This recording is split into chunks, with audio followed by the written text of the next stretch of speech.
Hi friends, আমি Soma's cooking চ্যানেলে আপনাদের সবাইকে স্বাগত।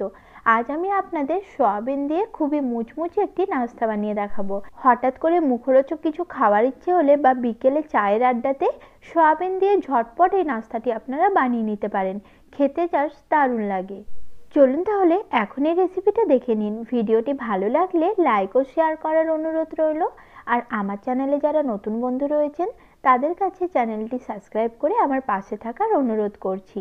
সয়াবিনের এই নাস্তাটি বানিয়ে নেওয়ার জন্য প্রথমে একটি বড় মিক্সিং বোলের মধ্যে নিয়ে নিলাম 100 গ্রাম সয়াবিন। এখন এই সয়াবিনের মধ্যে আমি দিয়ে দিচ্ছি গরম জল।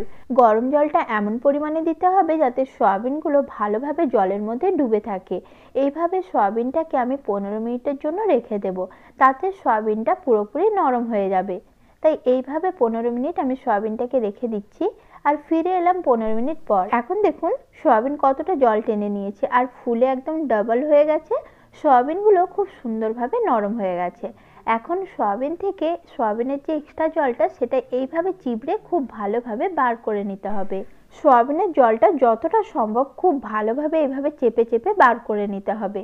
এইভাবে সব সয়াবিনগুলো প্রথমে আমি জল থেকে তুলে নিচ্ছি। তারপর আমি নিয়েছি একটি মিক্সার জার আর তার মধ্যে আমি সয়াবিনগুলো দিয়ে দিচ্ছি। এবার মিক্সির মধ্যে আমি সয়াবিনটাকে গুঁড়ো করে নেব। আমি সয়াবিনটাকে গুঁড়ো করব, এটা কিন্তু আমি পেস্ট তৈরি করব না।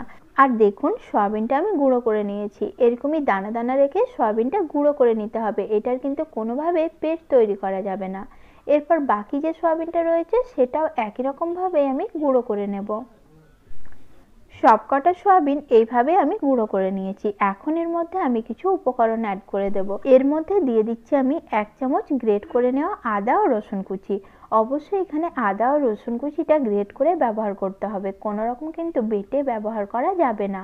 এখন এর মধ্যে দিয়ে দিলাম 1/2 চামচ গরম মশলার গুঁড়ো আর দিয়ে দিচ্ছি 1/2 চামচ ধনে গুঁড়ো, 1/2 চামচ দিলাম জিরা গুঁড়ো, সঙ্গে দিয়ে দিলাম স্বাদ অনুযায়ী নুন। তারপর একটি বড় সাইজের আলু আমি আগের থেকে সেদ্ধ করে খোসা ছাড়িয়ে ম্যাশ করে রেখেছিলাম, সেটা আমি এখানে দিয়ে দিলাম। আর দিয়ে দিচ্ছি 2 চামচ মতো ধনেপাতা কুচি। এরপর সবকিছু একসঙ্গে ভালো করে মেখে নেওয়ার জন্য আমি এখানে দিয়ে দিচ্ছি 3 চামচ কর্নফ্লাওয়ার। কর্নফ্লাওয়ারের পরিবর্তে আপনারা এখানে চালের গুঁড়ো অথবা ময়দাও ব্যবহার করতে পারেন। 3 চামচ কর্নফ্লাওয়ার আমি দিয়ে দিলাম। এখন সবকিছু একসঙ্গে খুব ভালো করে মেখে নিতে হবে। আর এখানে কিন্তু কোনো রকম আমি জলের ব্যবহার করব না। সবকিছু একসঙ্গে হাত দিয়ে মিশিয়ে ভালোভাবে এভাবে চেপে মাখতে থাকবেন। মাখতে মাখতে দেখবেন একটা সময় খুব সুন্দর ডো তৈরি হয়েছে।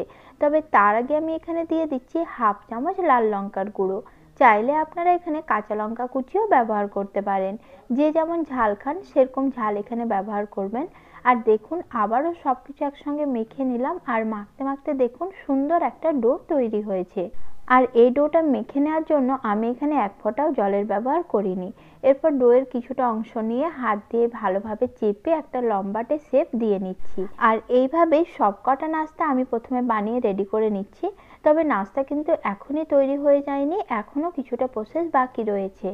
সবকটা নাস্তা আমি বানিয়ে রেডি করে নিয়েছি। এখন অন্য একটি বাটির মধ্যে নিয়ে নিচ্ছি 3 চামচ কর্নফ্লাওয়ার। কর্নফ্লাওয়ারের পরিবর্তে আপনারা এখানে অবশ্যই চালের গুঁড়ো অথবা ময়দা ব্যবহার করতে পারেন। এখন কর্নফ্লাওয়ারের মধ্যে দিয়ে দিচ্ছি স্বাদ অনুযায়ী নুন আর দিয়ে দিচ্ছি 1/2 চামচ লাল লঙ্কার গুঁড়ো। এখন সবকিছু একসঙ্গে ভালো করে মিশিয়ে জল দিয়ে একটি ব্যাটার তৈরি করে নেব। অল্প অল্প জল দিয়ে একটি পাতলা ব্যাটার তৈরি করে নিতে হবে। দেখুন ব্যাটারটি আমি তৈরি করে নিয়েছি। ঠিক এরকমই পাতলা একটি ব্যাটার তৈরি করতে হবে। আর এখানে নিয়েছি কিছুটা ব্রেড ক্রাম্বস। ব্রেড ক্রাম্বস বাড়িতে না থাকলে কয়েক টুকরো পাউরুটি মিক্সিতে একবার ঘুরিয়ে নিলেই ব্রেড ক্রাম্বস তৈরি হয়ে যাবে। এবার একটি নাস্তা ব্যাটারের মধ্যে ডুবিয়ে আমি এখানে ব্রেড ক্রাম্বস লাগিয়ে নিচ্ছি। এইভাবে নাস্তাটি রেডি করে আপনারা ভেজে নিতে পারেন। তবে নাস্তাটি যদি আরও বেশি টেস্টি আর মজার তৈরি করতে চান তাহলে এইভাবে আরেকবার ব্যাটারে ডুবিয়ে ব্রেড ক্রাম্বস দিয়ে ডবল কোট করে নিতে হবে। তাহলে নাস্তাটা খেতে আরও অনেক বেশি মজার হবে। এইভাবে দেখুন একটা নাস্তা আমি তৈরি করে নিলাম। আর এইভাবে একে একে সবকটা নাস্তা আমি প্রথমে রেডি করে নিচ্ছি, তারপর এগুলো ভেজে নেব। এইভাবে বেশ কয়েকটা নাস্তা আমি বানিয়ে রেডি করে নিয়েছি। এখন এগুলো ভেজে নেব। আর ভাজার ফাঁকে বাকি সবকটা নাস্তাও বানিয়ে রেডি করে নেব। আর এই নাস্তাগুলো ভেজে নেওয়ার জন্য তেল অবশ্যই খুব ভালো করে গরম করে নিতে হবে। গরম তেলের মধ্যে নাস্তাগুলো আমি দিয়ে দিচ্ছি। তারপর গ্যাসের ফ্লেমটা মিডিয়াম লোতে করে দেব। আর নাস্তাগুলোর এক সাইডটা লালচে হয়ে ভাজা হওয়া পর্যন্ত অপেক্ষা করব।